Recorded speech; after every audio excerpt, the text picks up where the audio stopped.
एक साइंटिस्ट हूँ। सुनिए प्लीज।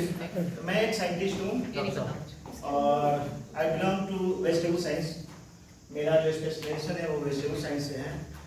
और मैंने एक आज से 6 महीना पहले, ऑलमोस्ट 5 से 6 महीना पहले मैंने एक ट्रेनिंग की थी on polyhouse cultivation, green house cultivation, protected cultivation you can say.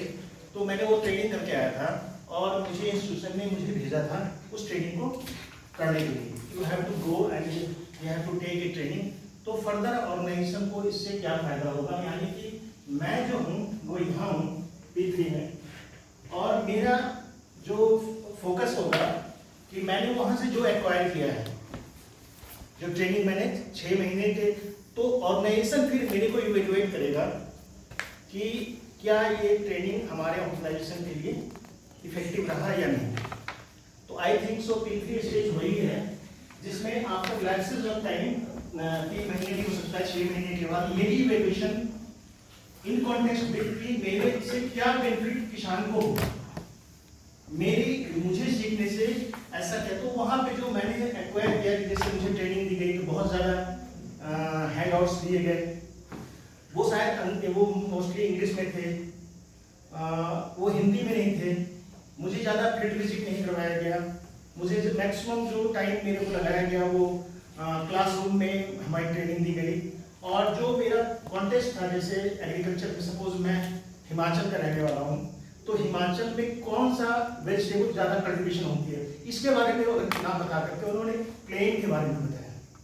तो ये जो चीज़ हम सीख करके आए, उसके बाद हमारा फीडबैक लेने के लिए ऑर्गेनाइजेशन ये देख रहा है, उसमें सभी इन्वॉल्व हैं, स्टेक होल्डर्स भी, जो फाइनेंस किया था, जो ऑर्गेनाइजेशन है वो भी देख रहा है कि क्या इन्होंने वहाँ से आने के बाद इनमें कोई इम्प्रूवमेंट आया है, इनकी जो साइंटिस्ट है इन्होंने 6 महीने के बाद क्या परफॉर्मेंस में चेंज आया है।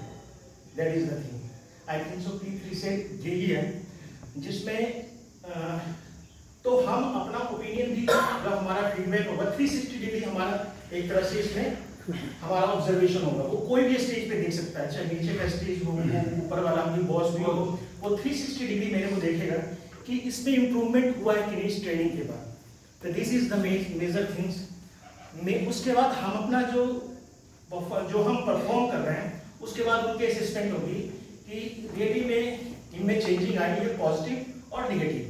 सबमिटिव हमारा यहाँ पे सबमिटिंग मोस्टली होगा, क्योंकि हम जो हमने अब हमारा परफॉर्मेंस देख रहा है प्रेजेंटली आफ्टर 6 मंथ, तो वो सबके उसमें ऑर्गेनाइजेशन में नजर आ रहा है कि नहीं। लास्टली कि हम उसमें फीडबैक भी देंगे, हमारा फीडबैक भी उसमें काम आएगा कि जैसे हम कहेंगे कि नहीं, अगर यही ट्रेनिंग किसानों को हम देते हैं, ऑर्गेनाइजेशन देता है, तो वो उसमें मैक्सिमम पोर्शन जो होगा हिंदी में होगा, लिटरेचर हम जो हो गए वो हिंदी में सकता कि उनके फार्मर्स को समझ में भी आए। दूसरा, प्रैक्टिकल पोर्शन ज़्यादा हम रखेंगे, बस कि हम उसको फील्ड में लेते हैं, सॉरी क्लासरूम में ज़्यादा टीच करें, फील्ड विजिट वगैरह करवाएंगे।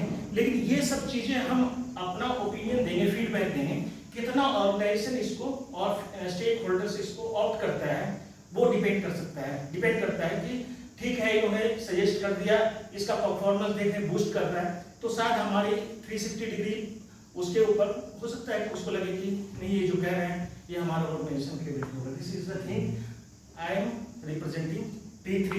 It is influencing, it is not easier to evaluate of P1 और P2 के बराबर तो नहीं है, स्केल इक्वली नहीं है, जो P2 को करेगा वो P1 और P2 के बराबर, बट इन्फ्लुएंस जरूर L3 और I3 को करेगा।